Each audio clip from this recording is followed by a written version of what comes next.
하나님께서 우리를 부르십니다. 사도신경으로 우리의 신앙을 고백하면서 살아계신 하나님께 나아가겠습니다. 함께 신앙 고백하시겠습니다. 나는 전능하신 아버지 하나님, 천지의 창조주를 믿습니다. 나는 그의 유일하신 아들, 우리 주 예수 그리스도를 믿습니다. 그는 성령으로 잉태되어 동정녀 마리아에게서 나시고 본디오 빌라도에게 고난을 받아 십자가에 못 박혀 죽으시고 장사된 지 사흘 만에 죽은 자 가운데서 다시 살아나셨으며 하늘에 오르시어 전능하신 아버지 하나님 우편에 앉아 계시다가 거기로부터 살아있는 자와 죽은 자를 심판하러 오십니다. 나는 성령을 믿으며 거룩한 공교회와 성도의 교제와 죄를 용서받는 것과 몸의 부활과 영생을 믿습니다. 아멘. 찬송가 10장을 함께 찬송하시겠습니다. 10장 찬송입니다.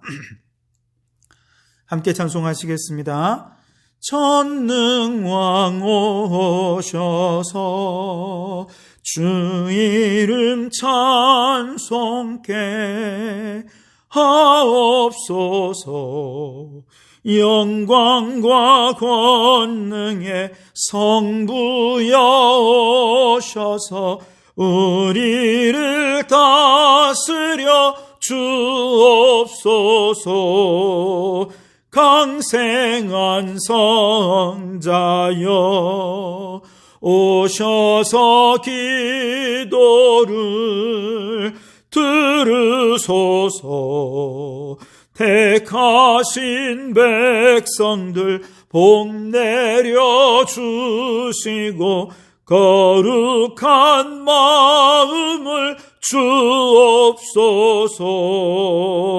위로의 주 성령 오셔서 큰 증거 주옵소서. 전능한 주시여 각 사람 마음에서 떠나지 마시고 계십소서. 성삼위일체께 한없는 찬송을 드립니다. 존귀한 주님을 영광 중배옵고 영원히 모시게 하옵소서. 아멘. 성시교독은 교독문 7번 시편 13편을 교독하도록 하겠습니다. 교독문 7번 시편 13편 말씀을 함께 교독합니다. 제가 먼저 읽겠습니다. 여호와여, 어느 때까지니까 나를 영원히 잊으시나이까? 주의 얼굴을 나에게서 어느 때까지 숨기시겠나이까? 나의 영혼이 번민하고 종일토록 마음에 근심하기를 어느 때까지 하오며 내 원수가 나를 치며 자랑하기를 어느 때까지 하리이까? 여호와 내 하나님이여, 나를 생각하사 응답하시고 나의 눈을 밝히소서. 두렵건대 내가 사망의 잠을 잘까 하오며 두렵건대 나의 원수가 이르기를 내가 그를 이겼다 할까 하오며 내가 흔들릴 때에 나의 대적들이 기뻐할까 하나이다. 나는 오직 주의 사랑을 의지하였사오니 나의 마음은 주의 구원을 기뻐하리이다. 같이 보겠습니다. 내가 여호와를 찬송하리니 이는 주께서 내게 은덕을 베푸심이로다. 아멘. 이 시간에는 공동기도문으로 함께 기도하며 나아가겠습니다. 주님 한번 부르짖어서 기도하겠습니다. 주여, 나라와 민족을 위하여 기도합니다. 주님, 백신 접종이 차질 없이 진행되어 모든 국민에게 집단 항체가 생성되게 하시고 속히 일상의 삶을 회복하게 하소서. 코로나 이후 새로운 변화에 발빠르게 대처하여 모든 분야에서 세계를 선도해가는 대한민국이 되게 하소서. 한국교회를 위하여 기도합니다. 한국교회의 예배가 회복되고 뜨거운 기도가 회복되며 복음의 열정이 회복되게 하시어 내적으로 부흥하고 외적으로 세상의 빛과 소금의 사명을 감당하게 하소서. 교회와 가정을 무너뜨리고 사회를 혼란스럽게 하는 모든 이단과 사이비 세력이 무너지게 하소서. 성도교회를 위하여 기도합니다. 모든 성도가 거룩한 영성으로 주님의 제자가 되어 아름다운 사랑의 공동체를 이루며 다음 세대를 책임지는 교회 되게 하소서. 정다운 작은 도서관이 기후변화 위기대응 도서관으로 특화되어 지역 주민들과 함께 하나님의 동산을 회복해가는 교회 되게 하옵소서. 가정을 위하여 기도합니다. 코로나 시대 영적 성장의 비결은 주중 예배와 가정 예배인 줄 믿습니다. 예배를 통해 신앙을 전수하는 믿음의 명문가를 이루게 하옵소서. 성도들의 생업을 도우셔서 물질의 복을 주시고 건강의 복을 주시며 자녀들의 앞날에 형통한 복을 주시며 온 가족 화목하고 행복하게 하옵소서. 예배를 위하여 기도합니다. 이 시간 새 영을 부어주시고 은혜 충만 성령 충만한 예배 되게 하소서. 오늘도 말씀하시는 주님을 기대합니다. 선포되는 말씀을 내게 들려주시는 말씀으로 받아서 삶이 변화되고 새로워지는 은혜와 결단의 시간이 되게 하시고 오직 하나님께만 영광이 되는 예배가 되게 하옵소서. 예수님 이름으로 기도합니다. 아멘. 찬송가 357장 함께 찬송하시겠습니다. 357장 찬송입니다. 함께 찬송합니다. 주 믿는 사람이 일어나 다 힘을 합하여 이 세상 모든 마귀를 다쳐서 멸하세. 저 앞에 오는 적군을 다 싸워 이겨라. 주 예수 믿는 힘으로 온 세상 이기네. 믿음이 이기네. 믿음이 이기네. 주 예수를 믿음이 온 세상 이기네. 온 인류 마귀 괴율로 큰 죄에 빠지니 진리로 띠를 띠고서 늘 기도드리세.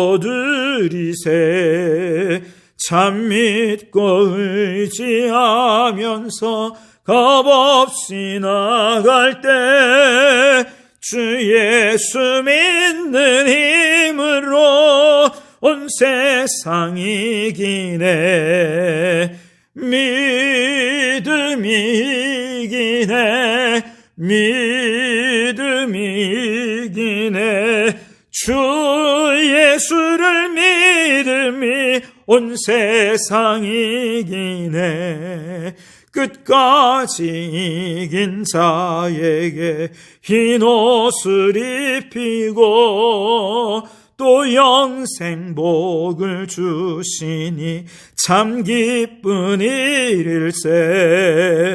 이 어두운 세상 지나서 저 천성 가도록 주 예수 믿는 힘으로 온 세상 이기네.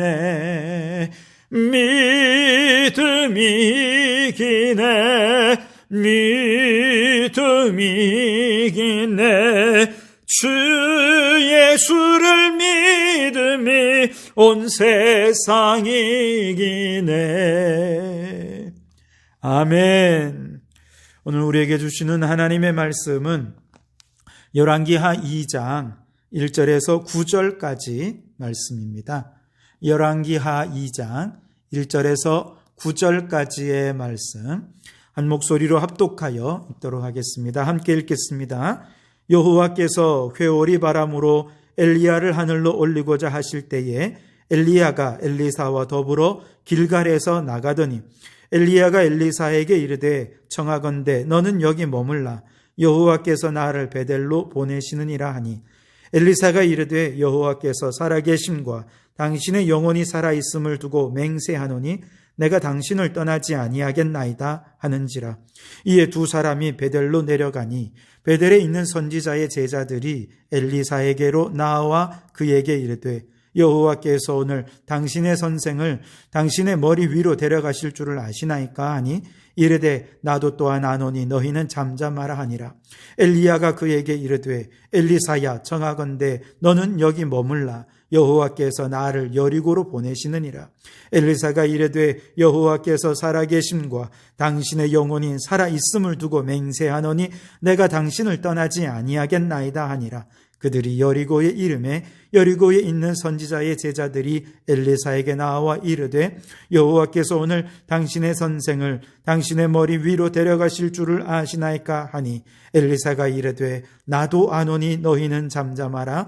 엘리야가 또 엘리사에게 이르되 청하건대 너는 여기 머물라 여호와께서 나를 요단으로 보내시느니라 하니 그가 이르되 여호와께서 살아계심과 당신의 영혼이 살아있음을 두고 맹세하노니 내가 당신을 떠나지 아니하겠나이다 하는지라. 이에 두 사람이 가니라. 선지자의 제자 50명이 가서 멀리 서서 바라보매 그 두 사람이 요단가에 서 있더니 엘리야가 겉옷을 가지고 말아 물을 치매 물이 이리저리 갈라지고 두 사람이 마른 땅 위로 건너더라. 건너매 엘리야가 엘리사에게 이르되 나를 내게서 데려감을 당하기 전에 내가 내게 어떻게 할지를 구하라. 엘리사가 이르되 당신의 성령이 하시는 역사가 갑절이나 내게 있게 하소서 하는지라. 아멘. 오늘도 이 말씀을 통해 우리에게 주신 하나님의 음성을 듣게 되길 바랍니다. 오늘은 미래를 두려워하는 이에게라고 하는 제목으로 함께 말씀을 나누겠습니다. 자, 오늘 말씀을 보시면 등장인물이 크게 두 사람이 주인공으로 등장을 하게 되는데요. 바로 엘리야와 엘리사 선지자입니다. 엘리야 선지자는 엘리사 선지자의 선생이죠. 스승입니다. 그리고 엘리사 선지자는 엘리야로부터 선지자의 직을 승계받아서 이어서 선지자직을 감당하는 사람입니다. 우선 엘리사 선지자가 어떤 사람인지 좀 생각을 해보고 싶은데요. 엘리야 선지자는 세 가지 점에서 특별합니다. 첫째는 갈멜산의 영적 전쟁의 승리 사건에 있어서 아주 특별하지요. 아시는 분은 아시겠습니다만 당시 아합 왕의 왕비였던 이세벨 왕비가 결혼을 하게 되면서 바알과 아세라 신상을 이 북이스라엘에 막 들여온 것이죠. 그리고 그 세력이 점차 커지더니 하나님의 제사장들을 핍박하고 몰아내고서는 북이스라엘의 바알과 아세라 신으로 우상을 숭배하는 나라가 되게 해버렸습니다. 유일하게 하나님을 섬기던 엘리야 선지자가 감히 왕에게 도전장을 내밀면서 전국에 있는 바알과 아세라의 선지자들과 함께 갈멜산에서 만나서 영적 전쟁을 벌이자 그렇게 제안을 한 것이죠. 그래서 갈멜산에서 바알과 아세라의 선지자 850명과 엘리야 선지자 한 사람 850대 1로 영적 전쟁이 벌어지게 됩니다. 내용은 뭐냐? 제단에 제물을 넣고 하늘에서 불이 내리면 바로 그 불이 내리는 신이 참신이고 아무런 응답이 없는 신은 무능한 신이다, 가짜 신이다, 이렇게 결론을 내리자는 것이죠. 그래서 실제로 제단에서 함께 기도했을 때 바알과 아세라의 850명이 아무리 기도해도 응답이 없었으나 엘리야 선지자가 간절히 기도할 때 하나님의 불이 내려서 그 제단의 모든 제물을 다 불살라서 하나님이 참신임을 온 백성들 앞에 드러낸 사건, 이것이 바로 갈멜산의 영적 승리의 사건입니다. 엘리야 선지자 하면 바로 이 사건을 잊을 수가 없죠. 두 번째로 엘리야 선지자의 특별한 점은 그가 죽음을 보지 않고 하늘로 승천했다 하는 것이죠. 성경에 보면 죽지 않고 승천한 세 사람이 나오는데 첫째는 에녹이고 둘째는 엘리야고 셋째는 예수님이지요. 오늘 우리가 읽은 본문의 말씀이 바로 이 엘리야 선지자가 죽지 않고 하늘에 승천하는 바로 그 직전에 관한 내용인데요. 잠시 후에 내용을 좀 더 살펴보기로 하고, 셋째로 엘리야 선지자가 특별한 점은 야고보서 5장에 보면 야고보 사도가 그렇게 얘기를 하죠. 엘리야 선지자는 우리와 성정이 같은 사람이지만 그가 하나님께 비가 오지 않도록 기도했을 때 3년 6개월 동안 비가 오지 않다가 그가 또다시 비가 오게 해달라고 기도했더니 하나님께서 그를 통해 비를 주셨더라고. 다시 말해서 이 엘리야 선지자는 하나님과 날마다 기도하면서 하나님과 교제하고 하나님의 뜻을 이루는 기도의 사람으로 유명했다는 것이죠. 그래서 엘리야 선지자 하면 세 가지를 기억하십시오. 첫째는 갈멜산, 둘째는 승천, 셋째는 기도의 사람. 이걸 잊지 마십시오. 그런데 여러분, 이 엘리야 선지자에게서 우리는 장차 오실 예수님의 그림자를 보게 됩니다. 엘리야가 갈멜산에서 우상의 제사장들과 영적 전쟁을 벌인 것처럼 예수님께서는 십자가 위에서 사단 마귀와의 영적 전쟁을 벌여서 예수님이 결정적으로 승리하시는 영적 승리를 경험하시죠. 바로 이로 인하여서 우리 모든 죄인들에게 구원의 길이 열려지게 되었습니다. 뿐만 아니라 기도의 사람 엘리야처럼 예수님도 새벽마다 기도하셨고 밤이 맞도록 철야기도 하시고 그리고 모든 사역의 순간마다 하나님 앞에 기도함으로 하나님의 뜻을 알고 하나님의 뜻을 행했던 바로 기도의 사람이 바로 예수 그리스도이시지요. 뿐만 아니라 엘리야가 죽음을 보지 않고 승천했듯이 우리 예수님도 죽으셨으나 부활하셨고 승천하심으로 하나님 보좌 우편에 앉아 계십니다. 자, 오늘 본문에 나오는 또 다른 한 사람이 있죠. 엘리사 선지자입니다. 열왕기상 19장 말씀에 보면 그는 원래 12겨리의 소를 몰며 농사를 짓던 사람이라 이야기합니다. 여기서 겨리라고 하는 단위는 소 2마리가 끄는 쟁기다라는 의미가 있습니다. 그러니까 12겨리라고 하면 24마리의 소가 한꺼번에 쟁기질을 하면서 농사를 했다 하는 뜻이죠. 그만큼 엘리사는 선지자로 부름받기 전에 굉장히 부유한 분홍의 사람이었다 하는 뜻인데요. 그런데 엘리야 선지자가 엘리사를 선지자로 불렀을 때 그는 그의 모든 부유함과 소유를 다 내려놓고 즉각적으로 하나님의 부르심에 응답해서 엘리야를 따라서 선지자 후계자 수업을 받게 되었습니다. 그렇게 선지자로서 엘리야의 후계자로 선택되어서 훈련받은 지 약 10년 정도가 지났습니다.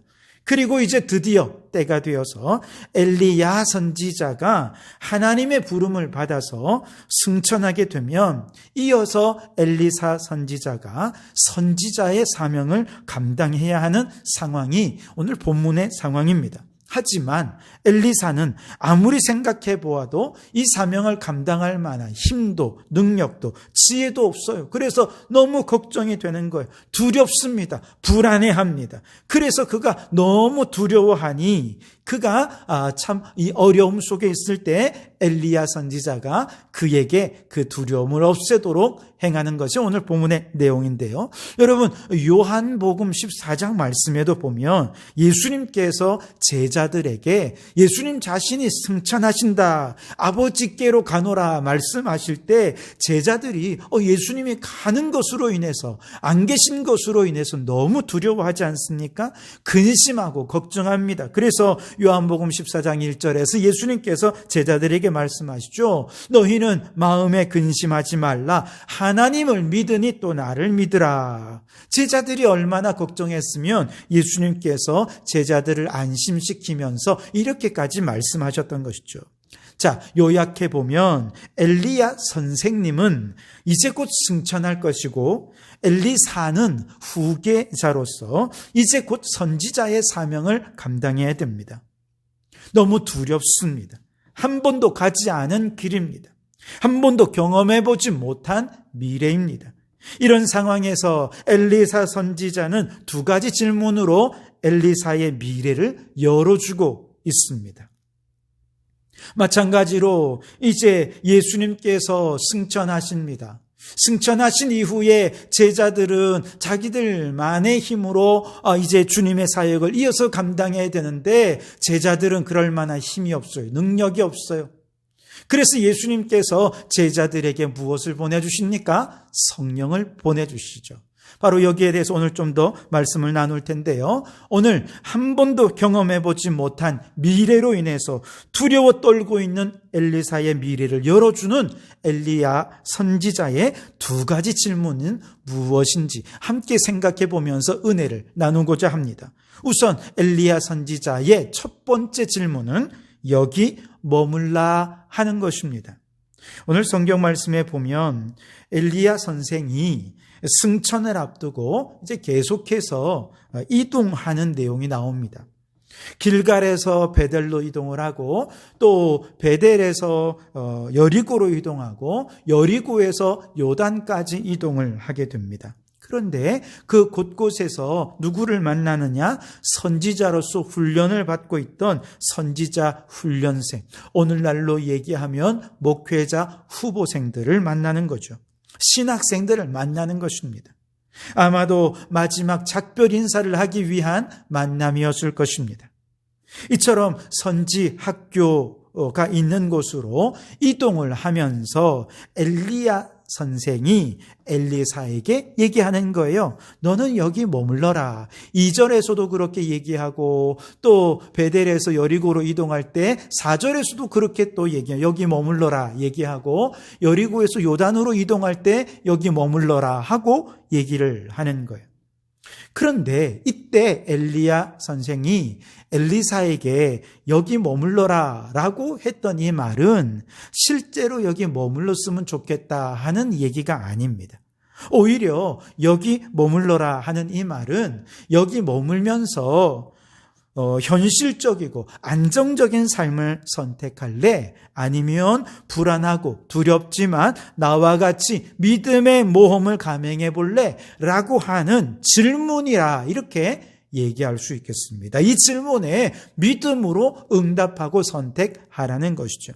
여러분, 우리가 무슨 말이든 그 말의 의미를 잘 파악해서 듣는 것이 참 중요합니다. 예를 들면 이번 설에는 코로나 때문에 사실 많이들 고향에 다녀오기가 어렵지 않았습니까? 그러나 코로나가 아니더라도 사실 그 전부터 부모님들이 이제 자녀들이 고향에 가겠습니다 얘기하면 많은 얘기를 이렇게 하시죠. 야야, 바쁜데 올해 설에는 그냥 너희들끼리 쉬고 보내어라. 이렇게 얘기하시지 않습니까? 그런데 만일 자녀들이 그러한 부모님의 말씀을 곧이곧대로 듣고 실제로 고향에 안 내려간다면 어떻게 될까요? 아마도 불효자식이다. 두고두고 원망을 들을지도 모르고 원망을 듣진 않아도 아마 부모님의 마음에 서운한 마음을 갖게 될 것입니다. 즉 오지 말라는 부모님의 말씀은 제발 좀 내려와라, 보고 싶다, 이런 의미가 아니겠습니까?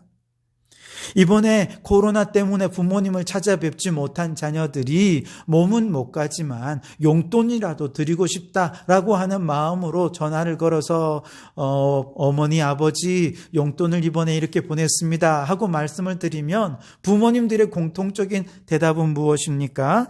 아이고, 너희들 살기도 빠듯하고 힘든데 무슨 돈을 보낸다 그러냐, 안 보내도 되는데 라고 말씀을 하시죠. 그러나 사실 내심은 어떻습니까? 이렇게 용돈을 받고 다른 어른들에게 우리의 자녀들이 이렇게 용돈을 보내어 주었노라고, 오늘 내가 한턱 쓰겠다고 아마 그렇게 하시지 않겠습니까?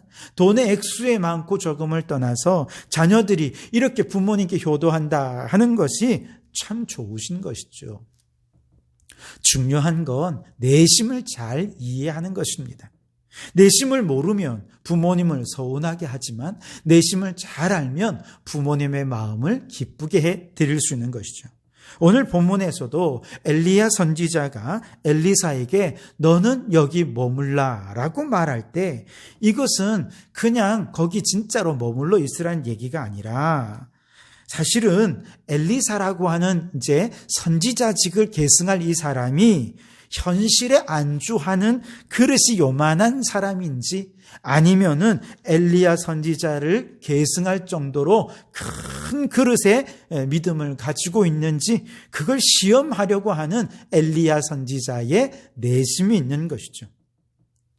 엘리사는 엘리야 선생의 내심을 이해했습니다. 그래서 엘리야 선생이 너 여기 머물래? 나 따를래? 라고 물을 때 엘리사는 이렇게 답변을 하죠. 여호와께서 살아계심과 당신의 영혼이 살아있음을 두고 맹세하노니 내가 당신을 떠나지 아니하겠나이다. 2절에서도 똑같이 얘기하고 4절에서도 똑같이 얘기하고 6절에서도 똑같이 이야기합니다. 무슨 뜻입니까? 선생님, 저는 현실에 안주하지 않고 당신을 따르겠습니다. 현실에 안주하여 내 힘만 의지하는 순간 나는 아무것도 아닙니다. 그러나 당신과 함께 미래에 도전하는 순간 주님의 힘과 능력으로 나는 더 큰 일을 감당해낼 수 있겠습니다. 그러니 저는 주님만 따르겠습니다. 주님만 붙잡겠습니다. 그러면서 엘리야의 곁에 꼭 붙어서 그를 따르겠노라 그렇게 얘기한 것이죠. 그런데 여러분, 이것이 바로 예수님을 따르는 주님의 제자의 모습이어야 한다는 것이죠.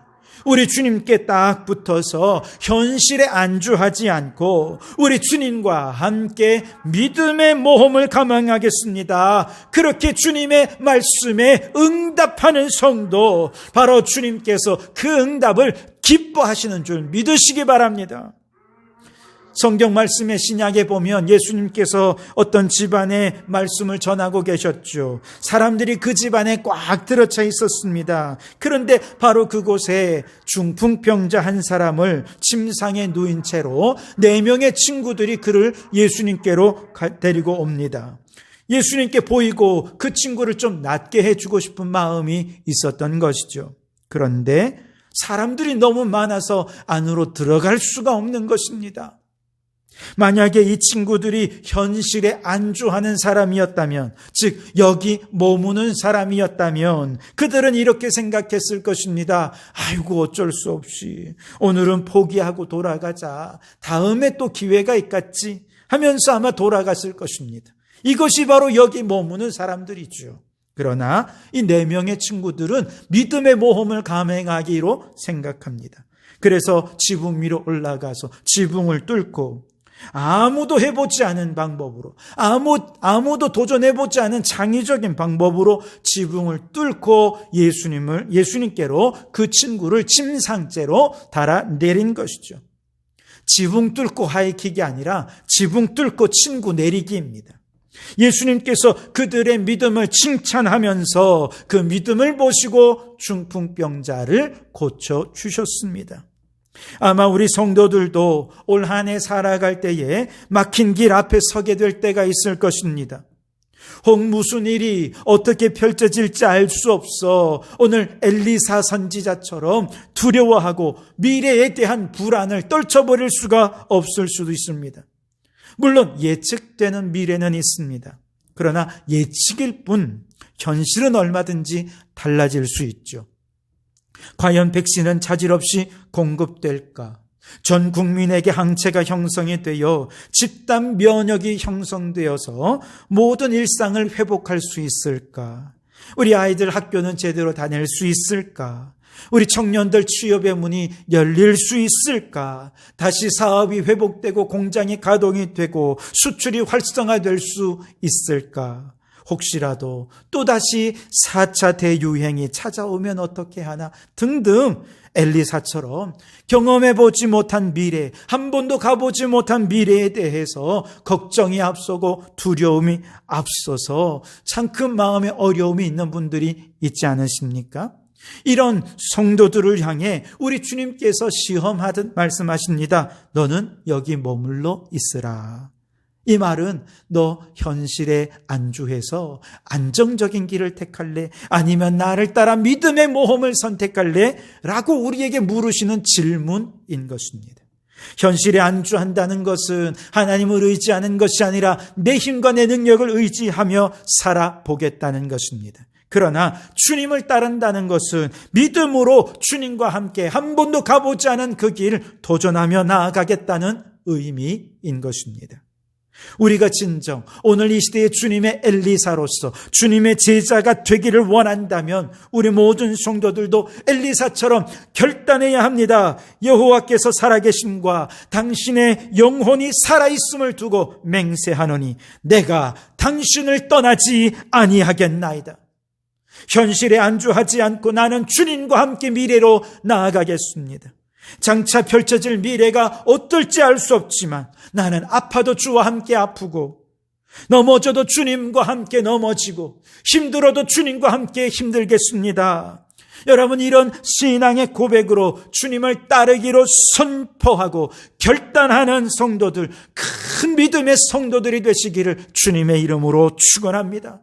오늘 말씀의 2절 마지막 부분에 보면 두 사람이 베델로 내려갔다 이야기합니다. 6절에도 두 사람이 가니라 그랬습니다. 여기서 두 사람이라는 이 말의 히브리어 원어의 뉘앙스는 두 사람이 더 친밀하게, 그 전보다 더 친밀하게 동행했다라고 하는 뉘앙스를 가지고 있습니다. 여러분, 우리도 불안한 미래 때문에 주님의 손을 놓아버리는 것이 아니라, 주님을 떠나는 것이 아니라 오히려 더 굳게 주님을 붙잡고 주님과 함께 미래를 향해 도전하기로 선택할 때 우리는 주님과 더 가까워지게 될 것입니다. 주님과 더 깊은 사귐이 있게 될 것입니다. 주님과 더 깊은 코이노니아 교제 가운데 은혜 충만한 삶을 살게 되어질 줄 믿습니다. 그러므로 여러분, 2021년 여러분의 인생에 펼쳐질 새로운 미래 앞에서 더 이상 머뭇거리지 마시고 현실에 안주하지도 마시고 여기에 머물러 계시지 마시고 일어나십시오. 예배하십시오. 더 뜨겁게 기도하셔서 주님과 함께 새로운 미래를 향해 도전해 나가는 여러분 되실 수 있기를 바랍니다. 엘리사처럼 나는 당신을 떠나지 않겠나이다 라고 하는 믿음으로 우리 주님과 동행하셔서 우리 주님을 위해 오늘보다 내일, 현재보다 미래에 더 크게 쓰임받는 큰 믿음의 일꾼 되시기를 주님의 이름으로 축원합니다. 두 번째로, 한 번도 가보지 않은 미래 앞에서 두려워하는 엘리사에게 엘리야 선생이 던진 두 번째 질문은 이것입니다. 어떻게 할지를 구하라 하는 것입니다. 9절 말씀에 건너매 엘리야가 엘리사에게 이르되 나를 내게서 데려감을 당하기 전에 내가 내게 어떻게 할지를 구하라, 그렇게 말씀하십니다. 이건 어떤 질문이냐 하면, 야, 하나님께서 나 데려가시기 전에 나한테 구할 거 있니? 빨리 구해봐 라고 하는 질문인 것이죠. 이때 엘리사가 기회를 놓치지 않고 엘리야 선생님께 구합니다. 엘리사가 이르되 당신의 성령이 하시는 역사가 갑절이나 내게 있게 하소서. 당신에게 행하시는 성령이 갑절의 역사로 내게 나타나게 해달라고 구하는 것이죠. 옛날 성경에는 갑절의 영감을 내게 달라고 구하는 내용인데요. 이 의미는 두 가지 의미가 있어요. 첫째로는 나를 영적인 장자로서 선지자직을 충분히 계승할 수 있게 해주십시오 라고 구하는 것입니다. 왜냐하면 유대에서는 가정에 이제 부모가 돌아가시면 장자에게 장자권을 물려주게 되는데, 이 장자에게는 다른 자녀들에 대해 갑절의 소유, 2배의 소유를 물려주면서 가문을 이어갈 장자의 권리를 그에게 주는 것이죠. 즉 엘리사가 당신에게 있었던 성령의 역사가 갑절로 내게 있게 해주십시오 라고 구하는 것은 바로 엘리야 선생님의 선지자의 직분을 내게 계승해 주십시오, 영적 장자의 권리를 계승하게 해 주십시오 라고 행하는 질문인 것이죠. 또 하나 이 말의 의미는 뭐냐 하면 엘리야 선생님이 받았던 그 영적 능력의 2배를 내게 달라라고 하는 의미인 것이죠. 그러나 이것은 나는 엘리야 선생님이 행하신 것보다 더 많고 큰 일을 행하겠다라고 하는 어떤 욕심에 관한 이야기가 아니고요. 그만큼 자신의 부족함을 얘기하는 것입니다. 나는 너무 부족한 사람이기에 엘리야 선생님께서 행했던 사역을 하려면 나는 그보다는 2배의 어떤 그 영감이, 능력이 있어야 엘리야 선생님을 조금이나마 따라갈 수 있습니다. 그러니 내게 갑절의 능력을 주십시오 라고 표현한 것이죠. 그 결과 엘리사에게 성령이 임하게 되었고 능력 있게 사명을 감당하는 주의 일꾼이 되었습니다. 그런데 여러분, 이러한 엘리사의 바람은 예수님께서 승천하실 때 제자들에게 임했던 성령의 역사로 그대로 예표되고 있는 것입니다. 예수님께서 승천하시기 전에 뭐라고 말씀하십니까? 성령이 너희에게 임하시면 너희가 권능을 받고 예루살렘과 온 유대와 사마리아와 땅끝까지 이르러 내 증인이 되리라 약속을 하셨습니다. 그리고 그 약속대로 마가다락방에 모여서 함께 기도에 간절히 애썼던 120명의 제자들에게 오순절날 성령이 임하시는데 급하고 강한 소리로 임하시고 불의 혀 같은 모습으로 임재해 주셔서 그 자리에 있던 모든 제자들이 성령 충만함을 받게 됩니다. 그럴 때에 그들의 마음속에 있던 두려움이 떠나갑니다. 예수님이 승천하셨고 이제 우리밖에 안 남았는데 어떻게 하나라고 하는 미래에 대한 두려움과 미래에 대한 불안감으로 가득했던 제자들에게 성령의 충만이 임하시니 모든 두려움이 떠나갑니다. 모든 불안함이 떠나갑니다. 그리고 성령께서 주시는 담대함을 받아서 성령의 능력으로 많은 사람들 앞에서 예수님을 선포하고 성령으로 교회가 세워지는 놀라운 역사가 일어나게 된 것이지요. 그렇습니다, 여러분. 올해에도 각자 우리 성도들의 가정에서 혹은 일터에서 학생들은 공부하는 현장에서 우리가 맞닥뜨릴 현실의 벽은 너무나도 높아서 우리의 마음속에 두려움이 앞설 수 있습니다. 염려가 앞설 수 있습니다. 지레 겁을 먹고 근심하는 사람들도 있을 것입니다. 한 번도 가보지 않은 길을 가야 하고 또 내게 맡겨진 짐은 너무 무겁게 느껴지며 걱정하고 계시지 않습니까? 그런 우리들에게 우리 주님은 질문하십니다. 내가 너에게 어떻게 해줄까? 내게 구하라는 것입니다. 마태복음 7장 17절에 주님께서 동일하게 말씀하시죠. 구하라 그리하면 너희에게 주실 것이요 찾으라 그리하면 찾아낼 것이요 문을 두드리라 그리하면 너희에게 열릴 것이라. 아멘. 구하는 자가 얻는다는 것이죠. 아무것도 구하지 않고 그저 걱정만 하고 염려만 하고 있고 두려워하고 불안해하고 있으면 결단코 미래의 주인공이 될 수 없을 것입니다. 목회가 그렇습니다. 코로나 이후 교회의 목회 환경이 어떻게 변화될 것인가? 교회는 이러한 미래에 대해 어떻게 대처해야 할 것인가? 우리가 걱정만 하고 있는 것이 아니라 이 일에 대해 발빠르게 기도로 하면서 대응해야 되겠는데 저는 그렇게 했어요. 먼저 주님 앞에 기도로 구했습니다. 그래서 여러분이 찾아오지 않는 매일 새벽 시간에 저는 이곳 성전에 나와서 새벽마다 일어나서 주님 앞에 기도하며 묻고 또 물었습니다. 그리고 둘째로 교회가 이제 어떤 방향으로 가야 할 것인가 찾기 위해서 열심히 공부했습니다. 찾고 찾은 것이 선교적 교회라고 하는 것인데 바로 이 선교적 교회의 정체성을 회복하고 교회의 공공성을 강화하는 방향으로 나아가도록 주님이 마음을 주셨습니다. 그리고 세 번째로 이런 방향을 따라 이제 문을 두드리기 시작한 것이 작은 도서관을 개관한 것입니다.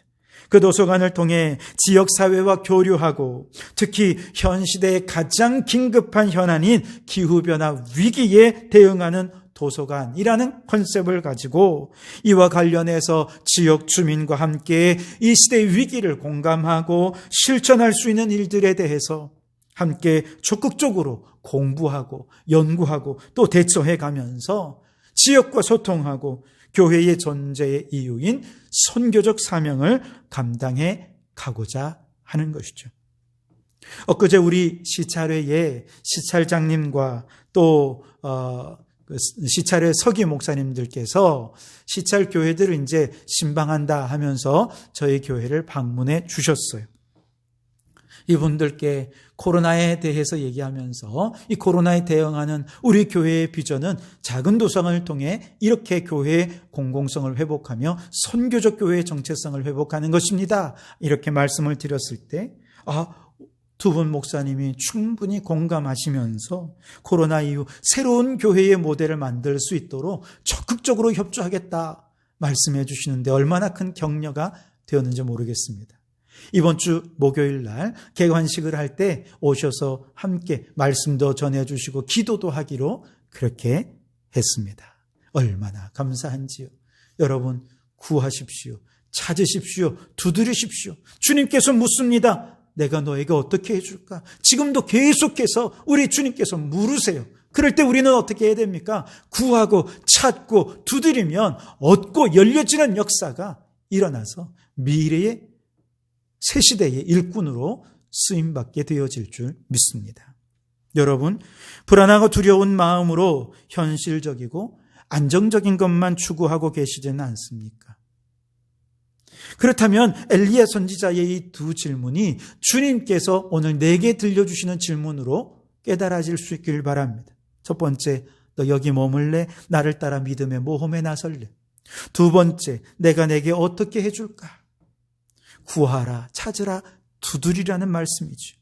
여러분, 이 질문에 적극적으로 대답하면서 하나님께 갑절의 영적 능력을 받아서 하나님께서 열어주실 미래의 일꾼으로 귀하게 쓰임받는 새 시대의 엘리사와 같은 존재, 엘리사와 같은 우리 성도교회가 되기를 주님의 이름으로 축원합니다.